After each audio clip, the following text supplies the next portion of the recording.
Bueno, muchas gracias a todos. Gracias al Instituto por la invitación. Quisiera pedir el privilegio de compartir pantalla para basarme en eso, mi exposición, si me permiten.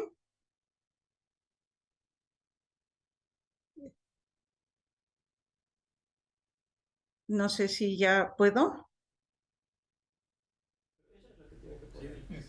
Listo. Bueno, yo quiero hacer en primer lugar un contexto de lo que ocurre en el Ecuador, aunque ya haya hecho una introducción bastante sostenida con razones y con hechos de todo lo que pasa en la democracia en el Ecuador. Me quiero referir a la situación del Consejo Nacional Electoral que nace a raíz de la Constitución de Montecristi y que le elige como una función más del Estado, es decir, como un poder adicional a los tres que conjuntamente con el Consejo de Participación Ciudadana conforman 5 poderes total en el Ecuador. Bueno, la conformación del CNE se venció en el 2021, como bien lo dijo mi antecesora, pues hay una prórroga y hay una prórroga indefinida porque siempre estamos en elecciones y de acuerdo al Código de la Democracia, esto no puede ser removidas las autoridades mientras estén ahí. La destitución, bien lo ha mencionado mi antecesora, pues tiene más que razones para darse, pero tampoco se ha podido ejecutar porque incluso antes de este último proceso electoral, que fue la muerte cruzada, que era inesperado, la misma presidenta Diana Tamaín extendió una parroquia que tenía que repetirse las elecciones con un calendario de 6 meses para evitar un juicio político que tenía en la Asamblea Nacional.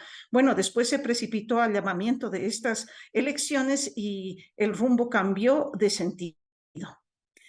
¿Qué es lo que ocurre con esto? Dentro de este poder electoral también está el Tribunal de lo Contencioso Electoral, que es el juez natural del Consejo Nacional Electoral. Es decir, que la función electoral está formada por 2 organismos, el Consejo Nacional Electoral y el Tribunal de lo Contencioso Electoral, pero en realidad ninguna de las dos ha funcionado debidamente. La destitución ya se la ha dado, ya fue explicada, pero no ha sido ejecutada.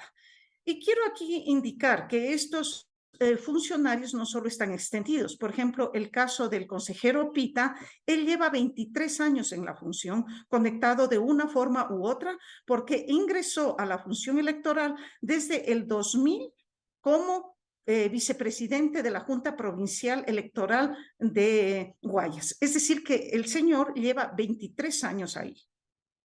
Bueno, y han habido los informes que también han sido explicados que han revisado el padrón electoral, los partidos, la infraestructura, el software, el hardware, y han hecho sugerencias las cuales no fueron cumplidas.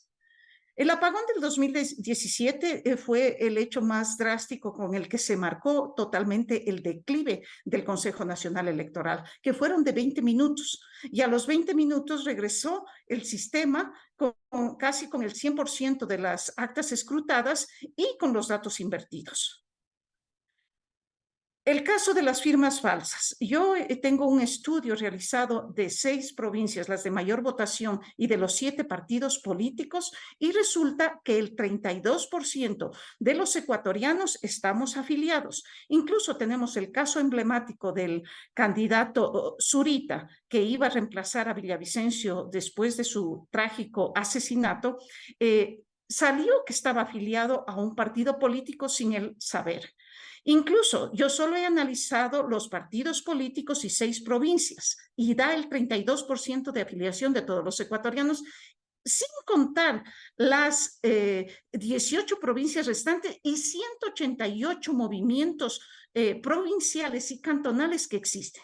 Es decir, que se ha dado una proliferación inmisericordia de movimientos y partidos políticos con firmas falsas. Bueno, las elecciones del 2022, del 2023, del 5 de febrero, anterior a las del 20 de agosto, ¿qué es lo que ocurrió ahí? El mismo vicepresidente Enrique Pita denunció un centro informático clandestino del CNE en Guayaquil. Él ya en las elecciones anteriores con el otro consejero Verde Soto ya había denunciado también las irregularidades. Entonces, las mismas autoridades se autodenuncian y por supuesto esto va socavando la credibilidad que tiene la institución.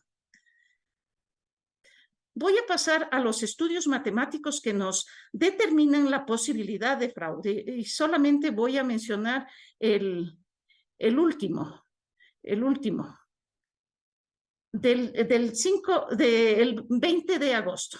En este estudio matemático, dentro del grupo que yo estoy, que es Defiende su Voto, yo hago la parte del análisis macro y una vez que se detectan las irregularidades, tenemos un ingeniero y un analista de base de datos que se dedica a la investigación micro. En el 5 de febrero, ¿qué es lo que pasó? ¿Qué es lo que pasó? Yo me dediqué a analizar, todo esto es hecho con los mismos datos del CNE, analizar estos dos candidatos que quedaron último, Armijos y Herbas. Y en todas las publicaciones que hacía de los resultados progresivos el CNE, estos dos candidatos se mantenían en los mismos porcentajes, lo cual probabilísticamente, estadísticamente, es imposible. Es imposible que dos candidatos tengan exactamente la misma votación proporcional que les permita mantener los porcentajes inamovibles durante todo el transcurso del conteo.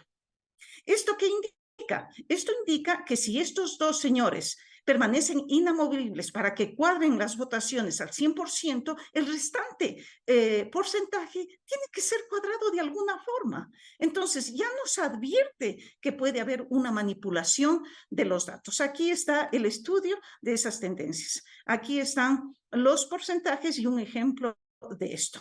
Vamos ahora a otra variable, a una variable de control con la cual yo ya he hecho en elecciones anteriores. La variable de ausentismo. La variable de ausentismo es una variable invariante. ¿Qué significa esto? Que si en una junta hay 100 votantes y 20 no van a votar, esos 20 en esa junta tienen que estar presentes en todas las actas. Cabe recordar que aquí esta elección del 5 de febrero, perdón, fue una elección múltiple y en la elección del 20 de agosto también fue una elección múltiple.